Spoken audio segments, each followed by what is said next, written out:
Достар, енді біздер Kaspi Pay'дің условиясымен танысып шығатын боламыз.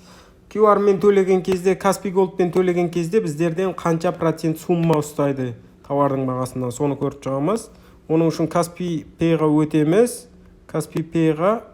өтеміз. Главный менюдан ең астында Kaspi Pay деген QR мен иконкасы бар жерге басамыз. Ең астында условия Kaspi Pay деген жер бар. Соған бір басамыз. Енді біздер қабылдай алатын оплата түрлері дейді. Kaspi Gold, Kaspi Red, Kaspi Credit дейді. Енді бұл жерде қандай категория? Ол біздер үшін электроника, мысалға. Именно өзім үшін ол. Сіздердікі өздеріңіздің категорияны көрсетіп тұрады. Енді оплата Kaspi Gold арқалы төлеп тұрып, QR арқалы төлейтін болса, предложение арқалы, мысалға, предложение арқалы телефонымен төлеген кезде 0,95% алады екен біздерден. Енді оны қалай есептеп көреміз? Например, калькуляторға кіріп,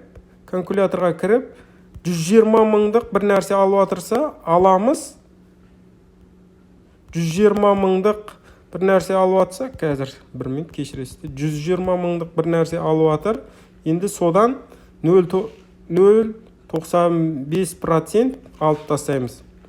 1140 теңге алады екен 120 мыңнан общий суммадан. Енді о жерде клиентке олар не қайтарып береді, мысалға. Жалпы бұл сумма біздерді қанағаттанады, жақсы, нормальный. Енді Kaspi Pay'ға өтеміз. Прием оплата с Kaspi Gold. Kaspi Gold'тан қабылдаған кезде біздер удаленный оплата жіберуіміз мүмкін, немесе Kaspi карточкасы арқылы пост терминалға төлеуі мүмкін. Пост терминалдың өзі болған жағдайда, телефондағы емес, өзі болған жағдайда, инепсима, беспроводный өзі болған жағдайда жалпы. Сол жағдайда 2-3% ұстайды екен Kaspi Gold'тың өзінен.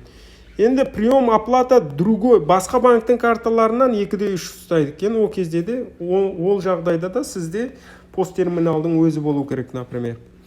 Приложение арқалы қабылдай алмайсыз ғой бәрібір. QR-ды қабылдайсыз. Продаж Kaspi Red Credit.